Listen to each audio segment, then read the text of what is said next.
Hi, I'm Bridget. Welcome to my kitchen where I make family-friendly food that's wholesome and tastes good. Today we're making an easy apple tart for the pastry challenge.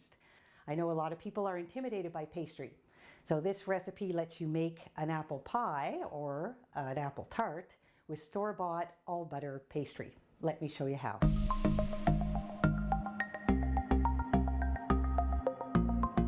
For the store-bought puff pastry, be sure to buy the all butter variety and thaw it according to package directions. We're going to unroll it, but then we're going to discard the paper that it's wrapped in because that paper has a little bit of moisture in it that we don't want.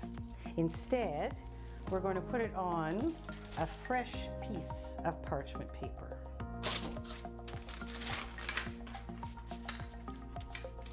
Once it's all straightened out, we're going to score it along the edge about 3/4 of an inch from the edge.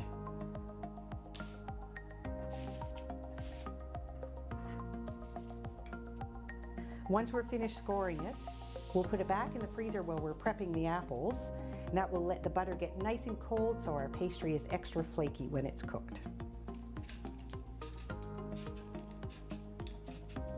Peeling apples with a vegetable peeler is the easiest apple trick I have ever learned.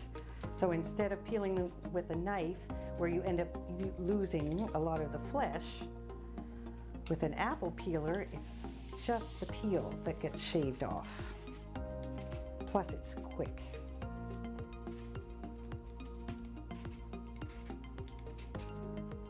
I usually use a combination of Cortland apples and Macintosh apples for my tarts and pies, but you can really use any kind of apple. Tart apples are usually great. Firm apples like Granny Smith are great for pies and tarts also. We only need 3 apples for this recipe, and we're going to slice them thinly.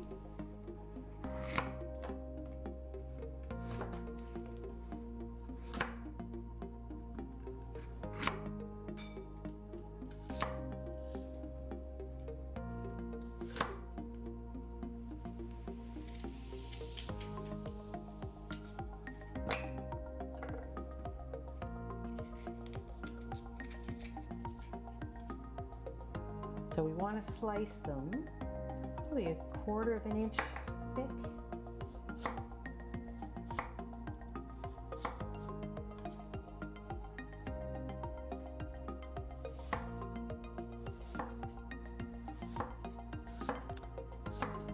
Now we're going to put our sliced apples in a bowl and toss them with 1/3 of a cup of sugar and a tablespoon of molasses. You'll notice I don't even use cinnamon in this tart recipe. I find that the molasses gives a nice kind of tangy flavor, so the recipe needs nothing else.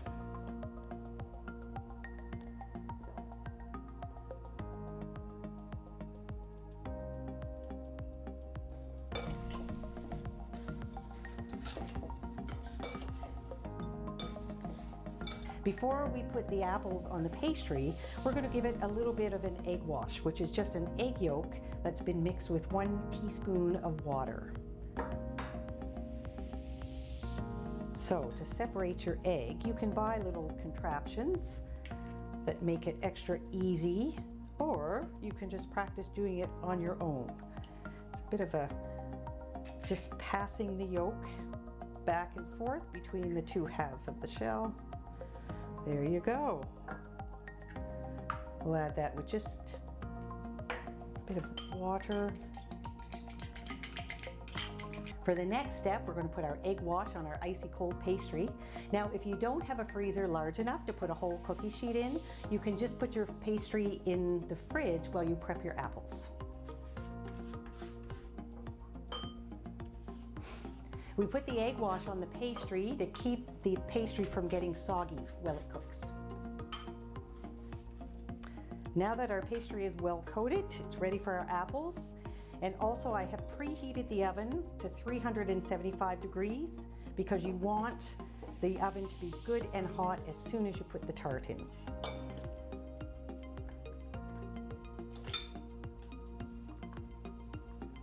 Try to keep the apples within your score line.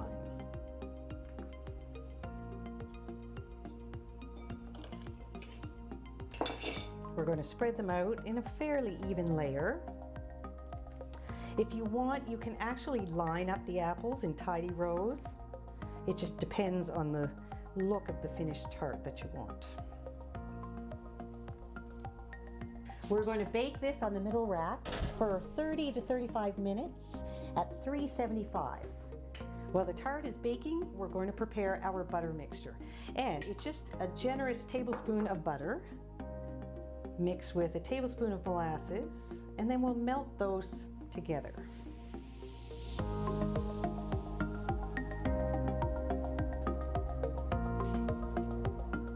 At the 25-minute mark, we're going to pull the tart out and brush it with a butter mixture and give it a sprinkling of sugar.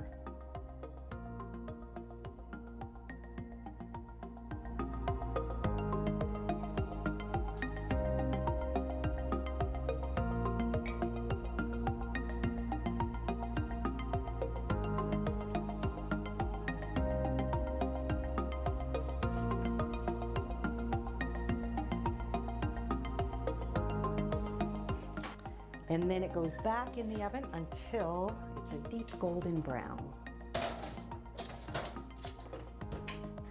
For a nice presentation, you can cut your apple tart down the middle and then cut it into rectangular slices. Now, if you have ice cream, you can serve this with ice cream. You could serve it with whipped cream or creme fraiche. And you can really make the slices whatever size you want.